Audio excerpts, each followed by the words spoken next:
بسم اللہ الرحمن الرحیم۔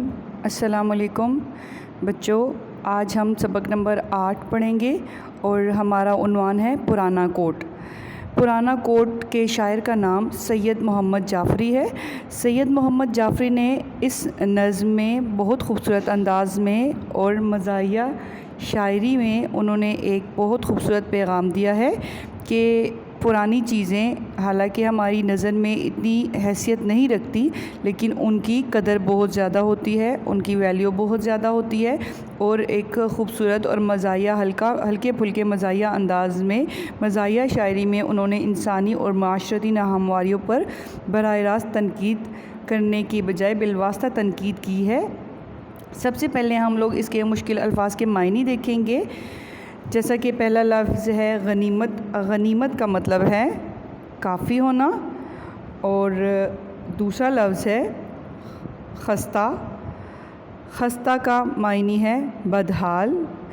اگلا لفظ دیکھیں قلیل۔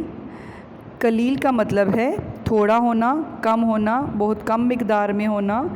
جامہ۔ جامہ کا مطلب کوئی لباس ہو گیا، کوئی پوشاک ہوگی جو ہم پہنتے ہیں۔ اگلا لفظ ہے وضع۔ وضع کا مطلب شکل و صورت یا کسی چیز کی بناوٹ ہوتی ہے۔ اگلا لفظ ہے نیلام۔ نیلام کا مطلب ہوتا ہے ایسی چیز یا ایسی جگہ جہاں پہ بولی لگا کر کوئی چیز بیچی جائے۔ عبرت۔ عبرت کا مطلب ہے نصیحت۔ اگلا لفظ ہے رنگت۔ رنگت کا مطلب ہے کہ کوئی اس کا رنگ جو ہوتا ہے۔ اور اگلا لفظ ہے چکنائی۔ چکنائی، یہاں پہ چکنائی سے تو مراد ہم سمجھ لیتے ہیں کہ چکنائی، چکنائی سے مطلب تیل والا جو چیز، یہ جو کپڑا کوئی چکنا ہو۔ اور اگلا ہے لفظ جاڑا۔ جاڑا کا مطلب سردی، موسم سرما۔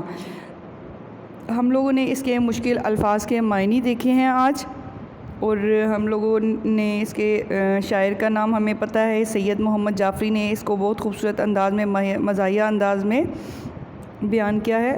آج ہم لوگوں نے اس کے صرف مشکل الفاظ کے معنی ریوائز کیے ہیں، دہرائے ہیں۔ آپ لوگوں نے اس کو اچھے سے یاد کرنا ہے، اس کو دہرانا ہے، اور اپنی رف کاپیز کے اوپر یا رف لوز شیٹس کے اوپر آپ لوگوں نے اس کو اچھے سے یاد کرنا ہے اور اس کو لکھنا ہے، تاکہ آپ کو اس کو دہرانے میں اور یاد کرنے میں مشکل نہ ہو، اور اس کو اچھے سے آپ پھر اس کو زبانی یاد کر کے اس کو دوبارہ سے لکھیں، تاکہ آپ کی رائٹنگ بھی بہت خوبصورت ہو جائے۔ اپنی رائٹنگ کا بہت زیادہ خیال رکھیے، اپنی کاپیز نیٹ اینڈ کلین آپ لوگوں نے رکھنی ہے، اور آپ لوگوں نے یہ سارا کام رف کاپی پہ کرنا ہے۔ اپنا خیال رکھیے گا۔ اللہ حافظ۔